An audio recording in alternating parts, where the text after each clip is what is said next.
We appreciate your patience.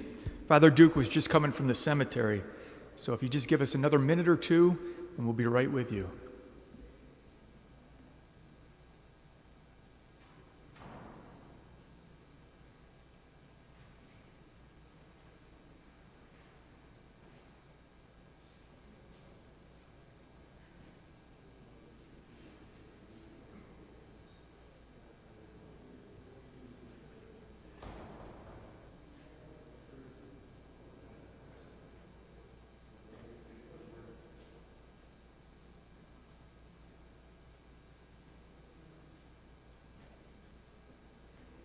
Good afternoon, everyone. So grateful that you're able to join us, those physically here, and certainly those joining us by way of live stream and YouTube. We're so grateful that we're able to have a time of reflection, time to be together during the season of Lent, during a very challenging past year. And I'm so grateful that Father Richard, known to us all as Father Duke, Zajac, is present with us to lead us these 3 days. Ordained 1976, I believe. 1976, I was there at his ordination. As I mentioned at Mass, we're from the same home parish of Assumption, which is our sister parish here for St. Gregory's. And we work closely with Assumption Parish in Black Rock, and Our Lady of Black Rock School also twinned with our school here at St. Gregory's. And my best memories of Father Duke growing up was watching him help his parents always in the grocery store. They owned Black Rock Food Center. And a great son to his parents. He'd always be there doing the deliveries. I would see him on, I think it was Thursdays especially, going over to Casey's, which was the one, in Black Rock there's a church on every corner and a bar on the other three. And Casey's had all of the best fish fries, everything homemade, and early in the morning pulling up, used to be the green Pontiac station wagon, then kind of the mustardy yellow one, unloading all of the food for the ladies to get to work. Beautiful memories together. And for a short time in parish life, St. Ambrose, still very well connected there in South Buffalo, Father Duke. But I was wrong I wasn't wrong completely. I said for 3 decades. It's almost 4 decades, 39 years. He has served as the chaplain and director of pastoral care there at Sisters Hospital. And he's educated many of our young priests through the CPE program. We go through clinical pastoral education. And not only that education component, but the day-to-day work of the hospital, so great. And we are so blessed because all of that wealth of experience he's going to share with us now. An author of several books, Life Injections, and well known to be a great speaker and a man of great faith. So please join me in welcoming Father Duke Zajac to St. Greg's.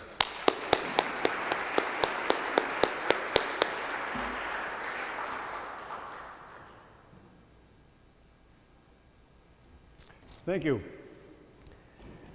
I played a little close today, talking about Black Rock. One of my friends from Black Rock died unexpectedly. And he was one of the guys from the CYO. Back in the old days when you're only 20 yourself and the kids you're taking care of are 15 or 14, it seems like an eternity when you're young. Then when you get old, you find out you're not that much older than the other person. So his name was Peter Platek, and he was a great friend to everybody, and he really was a special guy. It kind of made my preaching at his funeral easy because I had a lot to go with. Special guy, and we're going to miss him, and good things to say about him. I've written 4 books. I always do the plugs first, I guess. Just since I lack creativity, they're all the same title. Life Injections, Connecting Scripture to the Human Experience. Life Injections 2, Further Connections. Life Injections 3, additional, and Life Injections 4, still more. But I'm kind of done with these. There is a book coming out, I'm not sure when, sometime this year, a book I've always wanted to put together for people like in my business. I do a lot of funerals, and I've been able to compile roughly 35 stories of how to get into a person's life. And so what the book is more like a manual for people in my business, which means a rabbi, those who do a lot of funerals. And I said in my introduction to the book, I likened it to the mythical Mr. Phelps when he received his impossible mission, would go to his study and open up this portfolio and look at all the people that could help him accomplish his mission. And he would always throw 4 aside. Of course, always the co-stars, of course, always the same people. I see this the same way. You learn about a person's life, and you learn about what they did with their life. And then here are some stories that might be able to capture that life rather well, or at least lead you to doing that. Like, for example, today, I talked about Winston Churchill's funeral. I don't know, it's an interesting story regarding his funeral. It was held in an Anglican church with all the amenities and all the things. Am I supposed to stay within camera range here? So I know what I'm doing here. Anyway, when he put together the liturgy before he would pass away, he had 2 instructions no one knew about. So the liturgy went on like any normal Anglican, just like we would have our Catholic Mass. And then when the final prayer was ended, he had a bugler stationed in the rafters of the cathedral, and he played taps. Wasn't a dry eye in the house. This is, once again, Churchill's instructions. As soon as taps ended, however, another bugler in the other rafter of the church began to play reveille. You gotta get up, you gotta get up, you gotta get up in the morning. And everybody laughed, and the tears stopped. And it was a statement that Churchill was making, that the worst times are not the end times, that death is always followed by new life, that there's better days to come. So that basically that's the story to get into the life. And then they say, okay, he's now enjoying many things, but there's more chapters to go in his life. There's more responses to reveille forthcoming, and that's going to be our job, because we have to pick up where Peter's life left off, and on you go with the life of the person, and you tell stories, and then you finish with that. And we could be more helpful, we could be kinder, we could be, go on. And I said the difficulty with funerals, you got to work. They're hard work. You got to learn about people's lives. You know about people, but you don't know everything about them. So I was spending my weekend calling his friends and my friends too, and tell me a few things about Peter. And anyway, that's the challenge of anybody that works in ministry. The challenge is to try your best to lift up a person's life, because they deserve the acclaim, if they deserve the acclaim. Sometimes you run into a life there isn't much to talk about. Well, then you go to the butterfly, the Paschal candle, you get into all the other things, and the life kind of gets left out. In fact, one last story before I start. I'll never forget the time. I had 2 funerals the same week. One was of an anesthesiologist, and the other was of a man who worked at Pillsbury. Simple job in the mills. And as I do with any funeral, I have to meet with the people, tell me something about them. And I met with the family of you would think the anesthesiologist kind of had it all over the mill man. Had more money, opportunities, whatever. So anyway, when I talked to the family, I couldn't get anything out of them. They didn't tell me anything about this guy. I called the hospital, says, what can you tell me about him? He said, well, he's a board-certified anesthesiologist. Well, so what? Anything about him you can tell me? Well, I'll tell you about this, and it was just some petty thing he did, which wasn't exactly something nice to say about him. So I had nothing to work with. and I had to go with the butterflies and everything else. The other guy, when I talked to the family and friends, my God, I had enough material I could have talked for an hour. This man did so many good things and touched so many lives. In fact, in one of my books, I talk about that very thing, and I say in the book about a writer of mysteries who once reported that the robber committed the perfect crime. He didn't leave behind any fingerprints. And I said, well, don't live your life so when your life ends, you've committed the perfect crime. Didn't leave any fingerprints behind. Interesting analogy. Well, I better shut up. I'm not supposed to talk about other things. I'm sorry. So the plan is to talk today a little bit about why bad things happen to good people, and then talk. Then tomorrow, next 2 days, will be a little longer talks, in the sense when we'll be talking about how to cope with pain and suffering, but how to cope with the bad things of life. And the last day, Wednesday, we'll talk about when people die and grieve, and how do you deal with that personally and whatever. So, I want to read a passage of Scripture to begin.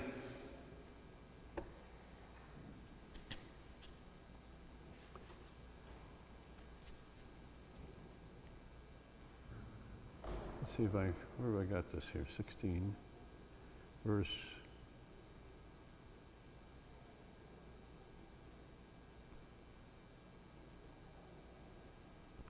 This is from Matthew's Gospel.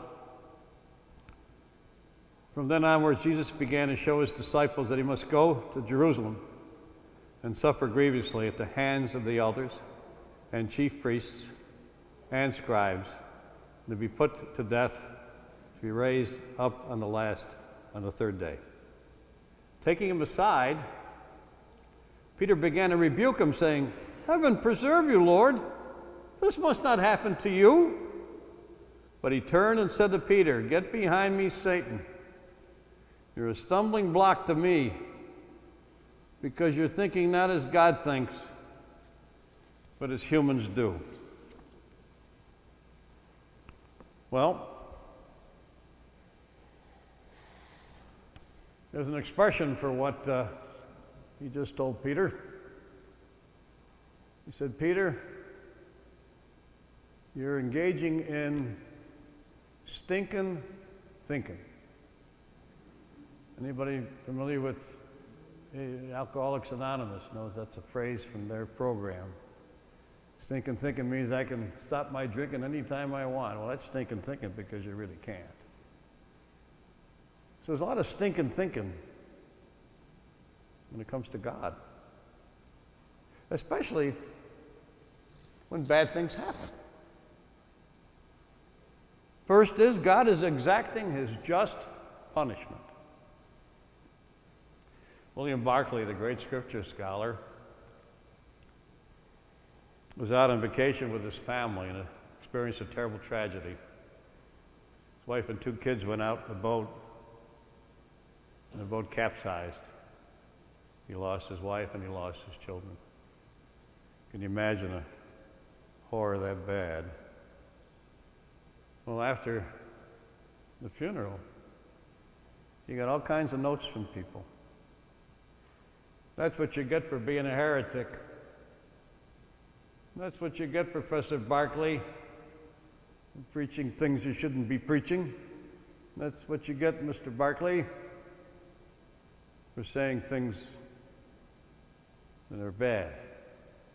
Of course, he wasn't, but they were trying to accuse him of that. You know, it's like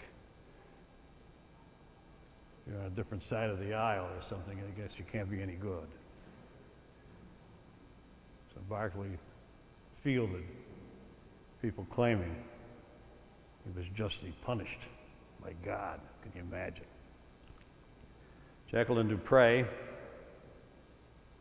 unfortunately, was inflicted with multiple sclerosis. And when people heard what had happened to her and the disease she would now have to bear and carry, they said, "That's what you get for becoming Jewish." She was a Christian, and she became Jewish, and she married her husband. People said, "That's what you get. That's punishing you." Never forget one time one of our nurses in obstetrics lost a baby. Baby lived for a while, but maybe 6 months or 7 months. And I was with her and we grieved. Well, she came to Mass one Sunday. She's walking out of church. She says to me, "You know, Father, maybe if I would have come here more often, God wouldn't have taken my baby." What a thing to say. Stinking thinking. There was a patient afflicted with cancer. And I talked to her. And she says to me, "You know, I slept with a married man. This must be God's way of punishing me." My God, what kind of God's that? When they had those floods in the Midwest many years ago, I took a poll, 20%, mind you, 20% of the people figured those floods to be God's punishment of them for their sins, those who live near that water. And there were people, can you imagine? When people got AIDS, that's your sin for homosexuality. What a terrible thing to say. What an awful thing to think that God would be doing that. What kind of God is that? Stinking thinking. And I tell you, in the hospital, I've been there 39 years, how many times I could count, people have said to me, I must have done something terrible that I got this sickness. God's punishing me. Oh, brother, what kind of God is that? That's not a God I believe in. Why would God be into that? A God of love behind such things as multiple sclerosis and babies dying and people getting cancer and people losing their family. That's not a God of love. A God of justice who would pick on some small-time sinner and spare the likes of a Hitler or Osama bin Laden. To think life is fair and people get what they deserve. Stinking thinking. So often, unfortunately, we hold God responsible for bad things happening and try to claim he was getting his just due. Oof. Not a God for me, I'm afraid to tell you. Then there's those who say God is trying to teach the world a lesson. How many times do you get that, don't you? I hear it all the time. Something bad happens. Oh, God again, God's getting mad, God's getting mad. Well, come on. God's getting mad. God's crying, not angry. Crying and we ain't better. Not angry because we're not better. Somebody said, well, God's trying to promote goodness. You know, the 9/11 happened because it made us more appreciative of the fire people and the third responders, and people went to church more often. It must have been God's way of doing that for us, teaching us a lesson. How crazy is that? God blinds a person so we can be more appreciative of our sight. God makes people deaf so we might be more appreciative of our listening skills. God gives people diseases so we might be more appreciative of our health. Crazy. It's not the way it works. At least not the God I believe in. Remember Harold Kushner, by the way, brought, to me, the best book I've ever read in my entire life is this book. Read it when I just got ordained. When bad things happen to good people. A lot of my stuff today comes from him, Rabbi Harold Kushner. You know the story of Rabbi Kushner, why he wrote the book? You know, this is an old book now. His son had progeria, very rare disease that makes you age rather rapidly. He was an old man at the age of 20 and died. And it was because of that experience and the way people talk to him about it, and I might get into some of that either now or Wednesday, led him to produce this book. I just think it's the best book. He's number one on my books to read list. Anyway, people told him when he gave his talks on the topic of this book, notice he said when. I'm working on why, but he said when. He didn't want to get into why, because we don't really know sometimes why bad things happen. I'm going to give you some opinions from me, but they told Rabbi Kushner, well, your God must have given your son progeria so he would get you to write this book that's going to help thousands upon thousands of people. It's like Cindy Leitner, you know, the founder of MAD, Mothers Against Drunk Drivers. People say, well, God had your son get killed by a drunk driver, so you would start this campaign which has helped to lower the rates of drunk driver accidents all across the country. Or John Walsh, who lost his kid, was abducted, and he began a campaign similar to Leitner. Thousands of people now are more conscious of keeping an eye on their kid so that they won't get abducted. You can make an argument that, you know, these terrible things happen, but some good things come of it, and that's what God purposeful. That's why God did that, to make those good things happen. Well, how crazy is that? Remember John Gacy? Some of you might remember that name. I'm getting to a point now where I'm telling these things, and of course I'm 71 years old. And some of the things I remember, in fact, I'm preaching a sermon coming up on Pentecost on Glorioski. Who remembers that? Ever hear that name? Glorioski? Fiddlesticks? Heavens to Murgatroyd? Only us old people remember those words. I'll get into that on Pentecost Sunday when I get to it. But Gacy was this horrible guy. He used to wear a clown outfit. Must have killed about 30 kids, buried them under his house. Some of you might remember that horrible story of this horrible man. Well, you can make the case that thank God for Gacy, because parents now are much more vigilant to make sure people like that don't get near their kids. Well, what you're saying, and if you say God does bad things to teach people lessons, well, you're going to make God a John Gacy? Come on. It's just awful. God doesn't want to teach lessons that way.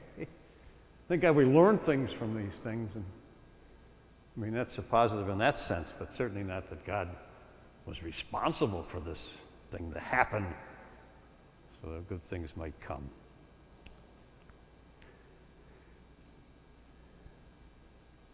God, number three, God has his reasons. I'll never forget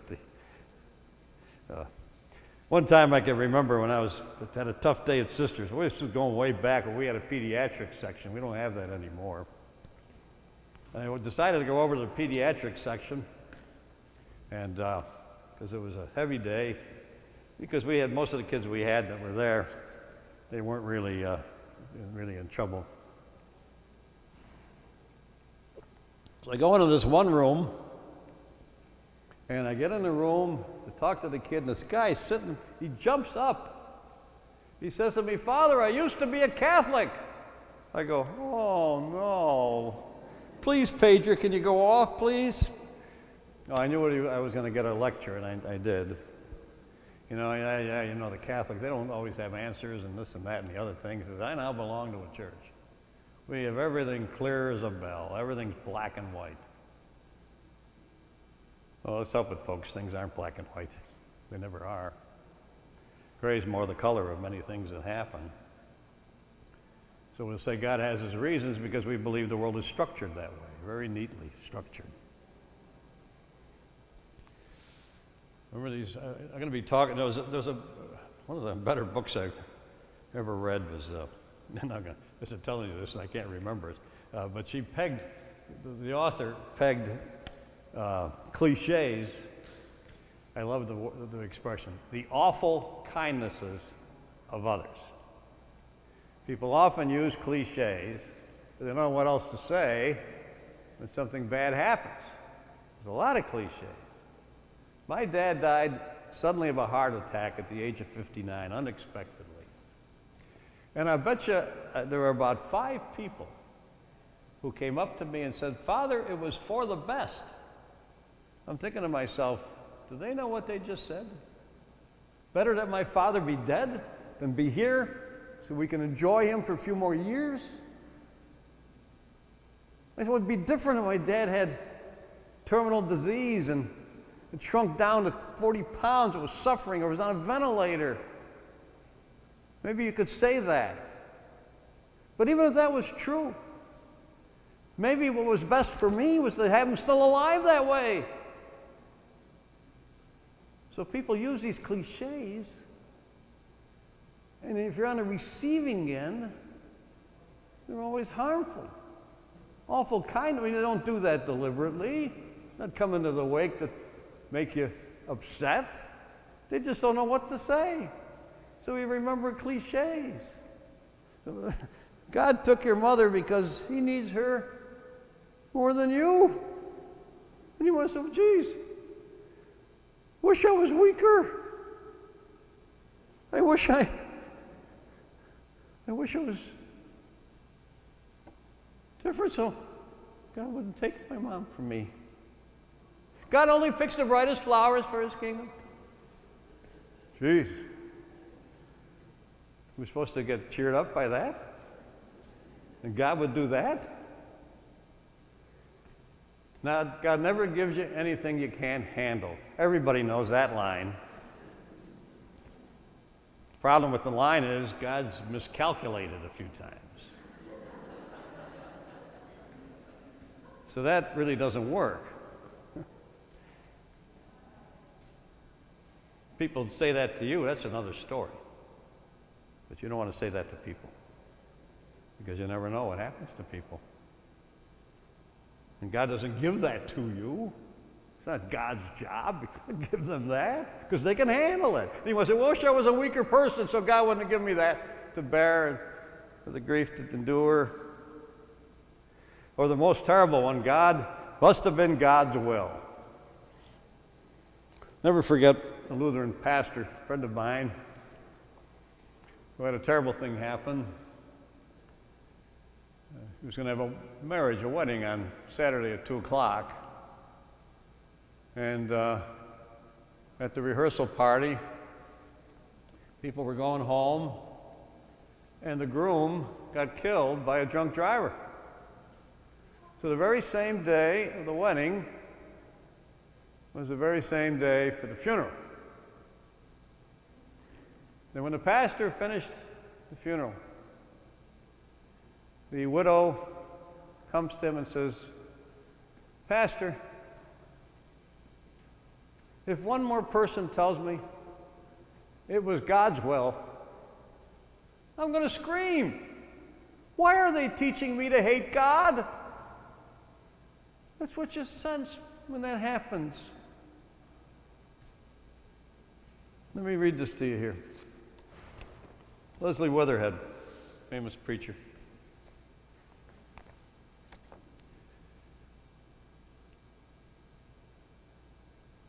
Recounting the time that he spent in India, he found himself attempting to comfort a friend as he stood on the veranda of his house.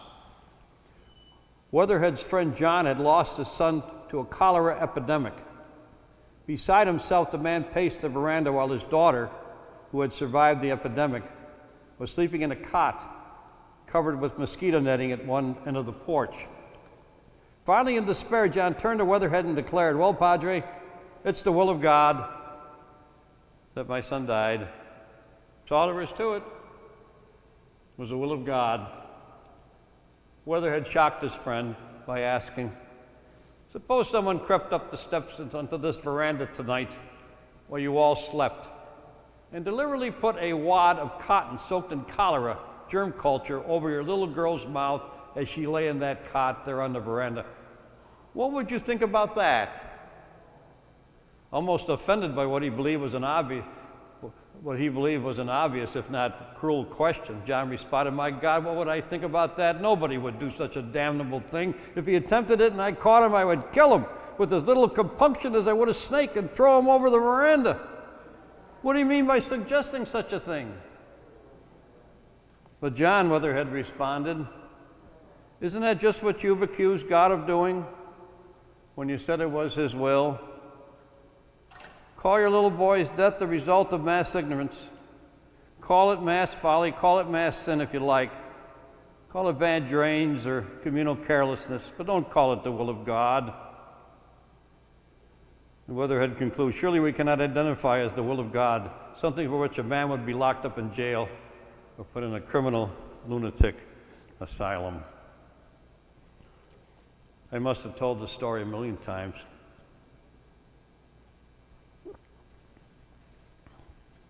William Sloane Coffin, famous activist way back, been dead several years now. His son was driving his car in Boston, and it was a terribly weathered day, and he drove off the road and landed up in the Boston River, whereupon he drowned. When word got back to Dr. Coffin about this tragedy, someone made the fatal mistake of saying that it must have been God's will. And he was furious. God's will? It wasn't God's will that there were no lights at that portion of the highway. It wasn't God's will that there was no guardrail in that section. It wasn't God's will, and my son probably never fixed that windshield wiper. And it wasn't God's will that my son might have had a couple of beers. I firmly believe, said Dr. Coffin, that when the last wave overtook my son and he died, God's heart was the first one to break. God was the first one to shed a tear. And that's where God is. God doesn't bring bad things into light. For what? God doesn't punish people. Why would he do that? It's a God of love, we were told. Didn't Jesus tell us that? Why would he do these bad things? God doesn't do bad things. They happen. He doesn't do them. So let me switch from stinking thinking, well, maybe mine is stinking thinking, Zajac thinking. Bad things happen because we live in an imperfect world inhabited by imperfect people. I always like that. Ever hear that story about the guy looking for the perfect wife? And he's kept turning girls away and kept turning off dates, and finally he came to the one that was perfect. Oh, she's got everything. She's the person I've been looking for. Boy, oh boy, this is going to be great. So he proposes to her, but she turns him down. Why did she turn him down? She was looking for the perfect husband.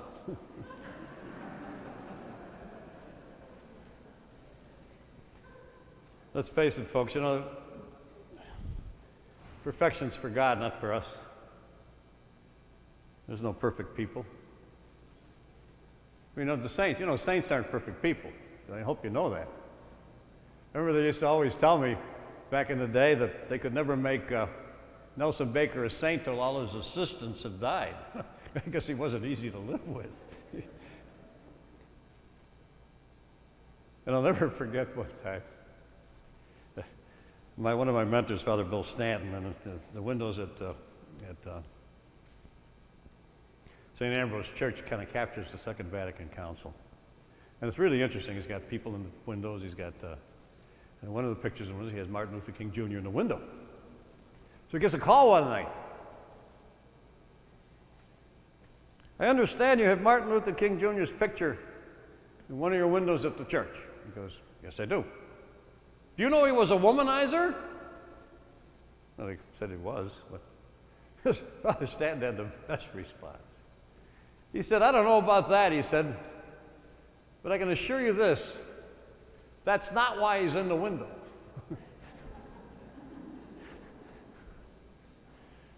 Well, everybody's not perfect, you know, saints as well as famous people. Does not take away, however, from what they were able to accomplish and do. One of the books I read, I used to read during the night, I still do, I read old sermons.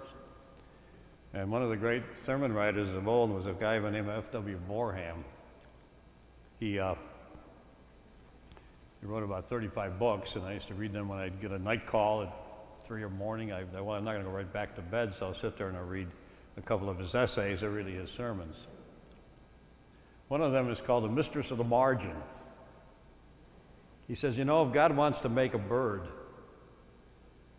he has birds produce a dozen eggs, knowing 11 of those eggs are going to get destroyed by weasels, snakes, whatever it might be. So that's the margin. He's got to make a margin for a bird to come to existence. Same thing with a tree. God wants a tree to grow. He'll put up 99 seedlings, knowing that full well that most of those will die, get trampled on, and one will survive enough to become a tree. It's called nature having a margin for error, so to speak. A codfish produces 10 million eggs. You realize if all those 10 million eggs became codfish, you'd be able to walk on the ocean. But the truth of it is, only one of those millions will survive. So that's why nature works, by the way. Nature has, sometimes things happen because that's the way nature works. And I firmly believe, a very small book I read many years ago, and I kind of like the theory, okay? God gives us freedom. Otherwise, we're robots of God. God doesn't want robots. He gave us freedom. Well, we have the freedom. Somebody has the freedom. Walk in here today and shoot all of you. Product of freedom. Mass shootings. Product of freedom. Terrible things, yes. Product of freedom. Well, I believe, I look at nature. It's hard to understand this, but I kind of like the thought. Well, nature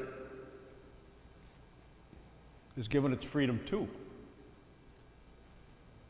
And nature, like we, will use freedom, their freedom, to do bad things. Grow cells where they shouldn't grow. Cause earthquakes, kill thousands of people. Cause forest fires. Makes some sense to me. Let me read this little, what do I do with that? One of my guys I got to know.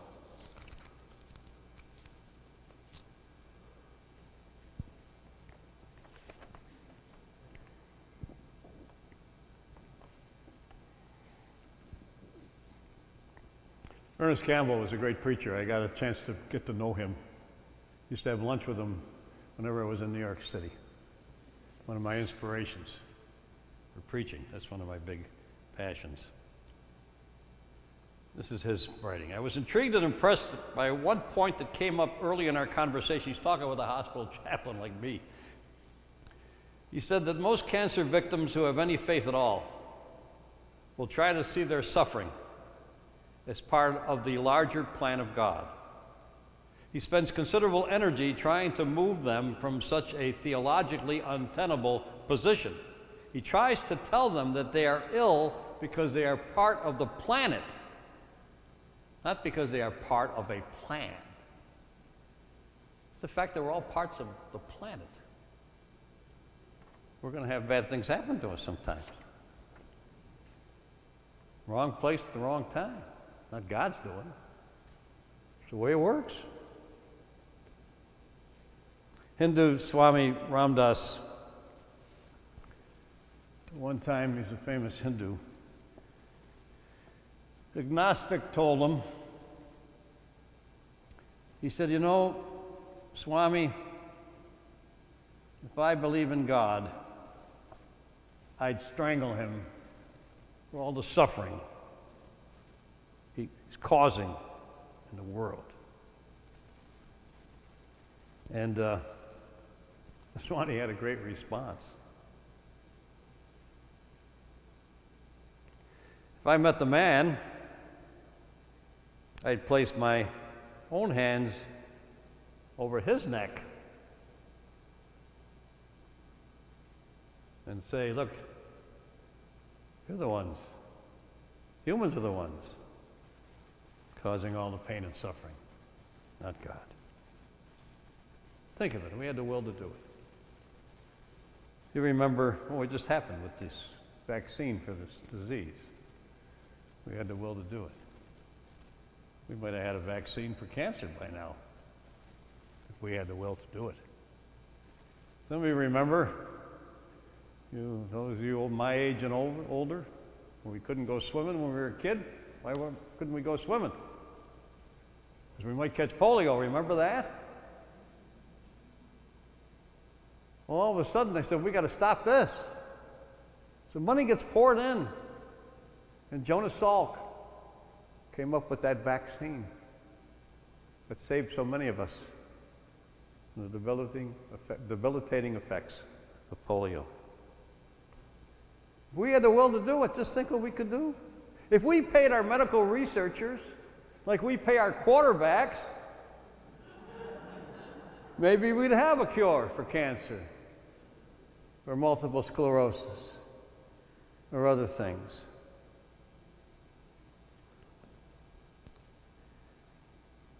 If we took money from a bloated budget, whether it be in whatever category, use it to clean up the environment, clear away the slums, get rid of the toxic waste, it could save a lot of lives, save a lot of suffering. We could take money from those things. Bad things happen because of bad luck. A lot of bad things happen because of bad people. A lot of bad things happen because we haven't done our job. A lot of bad things happen because that's the way it is. I always mention when reading today at the funeral mass, was Ecclesiastes. We all know it. To everything, turn, there is a season for everything under the heavens.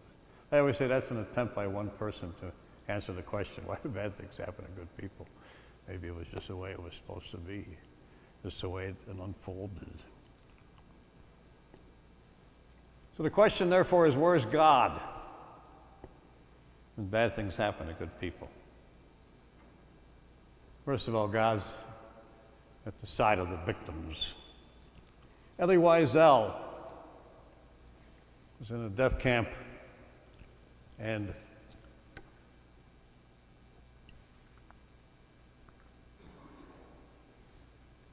because of an insurrection, they were hanging 3 people responsible. One of them was a teenager. And they'd bring all of the prisoners in the camp to come and watch as they would hang the 3 people. And unfortunately, the teenager, being so light, he was just dangling there. Everybody had to watch. What a horrible thing to see. And someone said, where's God now, Mr. Wiesel?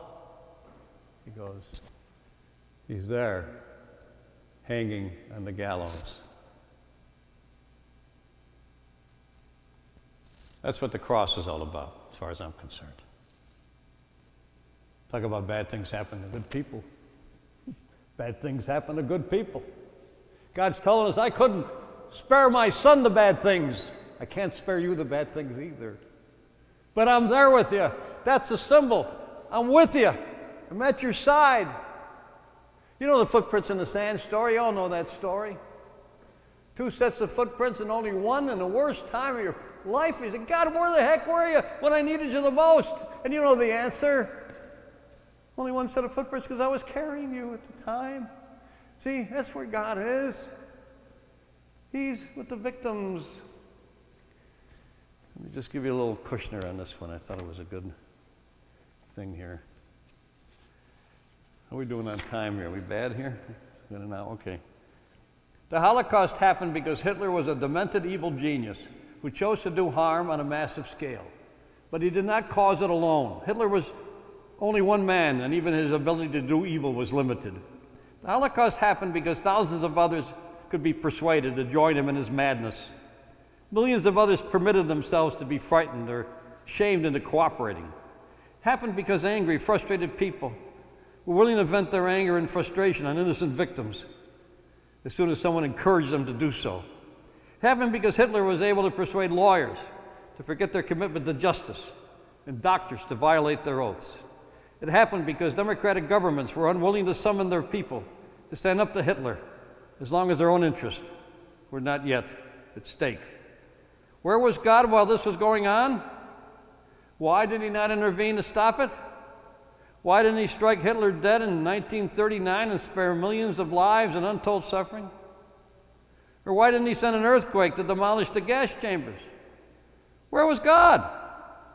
I have to believe with Dorothy Soleil that he was with the victims, not with the murderers, but that he does not control man's choosing between good and evil.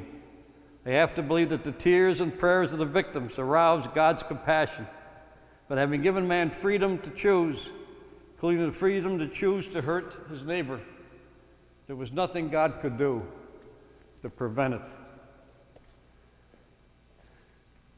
And of course, when a bad thing happens, where do you think our outrage comes from? Where do you think our anger comes from? Where do you think our upset comes from? Where do you think our tears come from? They come from God. They come from our DNA. And there's so many ways God is there in the tears. And God, sometimes it's interesting. I might get into this on Wednesday a little bit. Sometimes when the bad things happen, it doesn't happen all the time, but sometimes God uses us. I'll never forget, we're all victims of habit. Every morning we do the same darn thing, don't we? Get the paper. I guess nobody gets the paper anymore because I hate reading the paper online, but I got no choice because I don't want to drive to pick one up. I can't buy a paper at the hospital anymore. Coffee.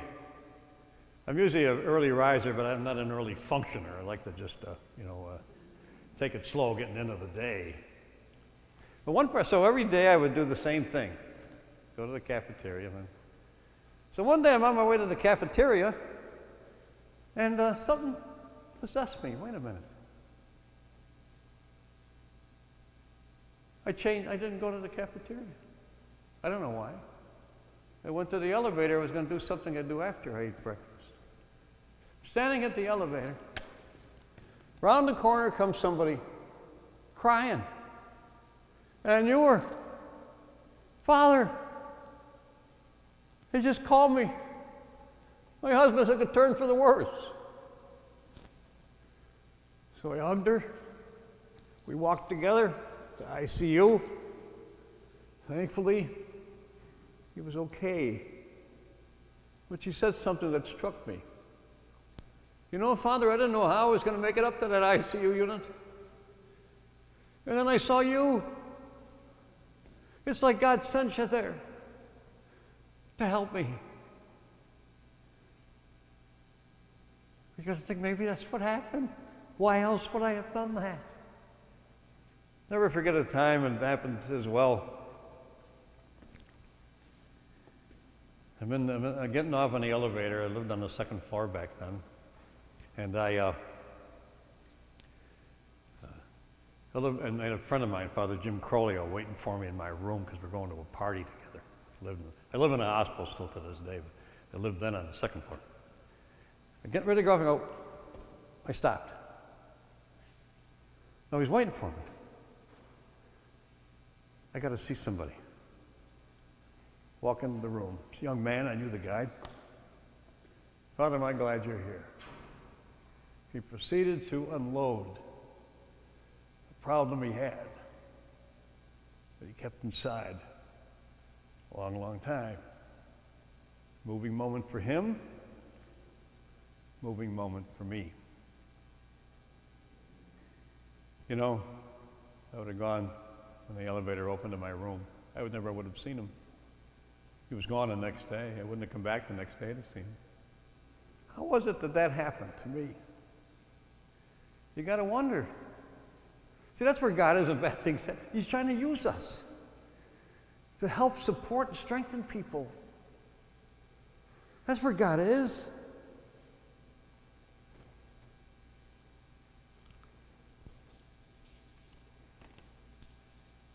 So God is there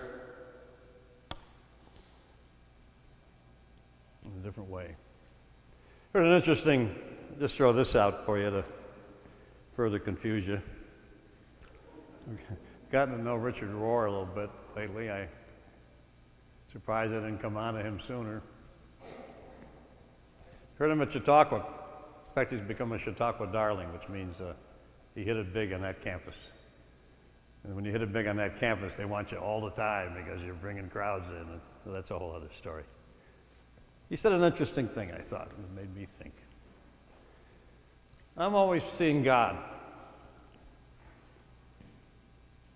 Good things, positive things, loving things, not cancer, not bad thing, he's no punisher. God's a lover. We're told that. The parables say that. God's a lover, not a killer. Doesn't give bad things. Well, he makes the point, I thought, pretty well. He said, you know, God told us to love our enemies, be good to those who hurt us, turn the other cheek, be kind to your enemies. He then says, well, I've got a question to pose to all of you. He said, if that's what God told us to do, how is it that he's not held to the same standards? In other words, is there really a hell? How could there be?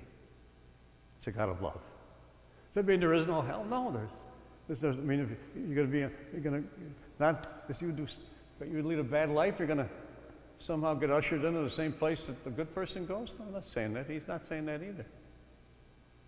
Justice will be served, but God, you know, our vision of hell, he makes God a torturer. God's going to torture people in the fires of hell? What kind of God is that? I thought it was an interesting point that he made.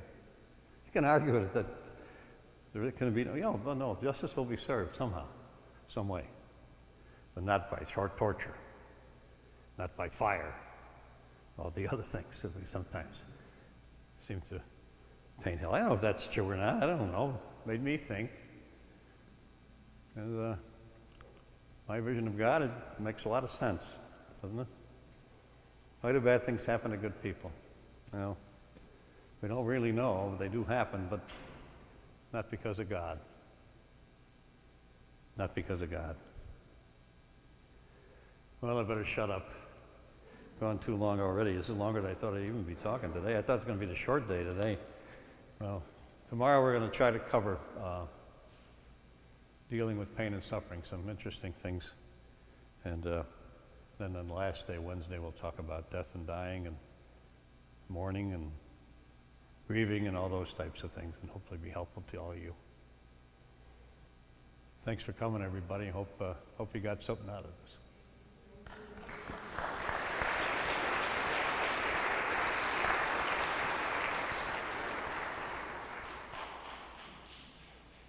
Father Duke, we thank you for joining us. Now, one thing I think you've learned, all of us boys from Black Rock like to talk. And Father Duke does a tremendous job. And as you were sharing with us how we blame the Lord for everything, I remember back when Hurricane Katrina hit, and we know New Orleans suffered greatly. And I remember watching the news one evening during it all. I don't remember which station, but they had a Pentecostal pastor on, and they had the president of the Catholic League on. And they asked the Pentecostal pastor, why do you think this happened? And he said, well, isn't it obvious? God is punishing all of the sins that take place in the city. And he went on and on about how sinful New Orleans is and all that goes on, particularly at Mardi Gras. God had enough. And finally, he was done. And so the interviewer asked the president of the Catholic League, I think it was Bill O'Donnell, if I have the right name, and he said, well, our understanding of God is that God does not do that. And he said, I would ask the Reverend here, if your thinking is correct, why was it the poor people that got wiped out and where all of the parties take place was spared? Did God have bad aim today? You know, I remember that on the news, and how often in our lives we do think incorrectly. And I think to begin today so beautifully, to call us to a basic understanding of God and the realization that we're the body of Christ and the Lord is working in and through each one of us each and every day. And as I was sitting there, I was a very good Catholic. I was in the back row. It was nice. Now I see why people like it. It's a nice row. And I was thinking the whole time you were speaking, Father Duke, was all of those moments in our life when we think someone ought to do something about is probably really that little nudge from the Lord, that seed of our faith saying, yeah, you're the someone. You're the someone. So we thank you so much for beginning today with us and opening our mind, opening our heart, opening our lives of faith. And we invite all of you again. Of course, you can come back tonight at 7, but each day, Monday, Tuesday, Wednesday, 12:45 and 7 in the evening, both here live in church and live stream and YouTube. We thank you all so very much. And again, Father Duke, we thank you.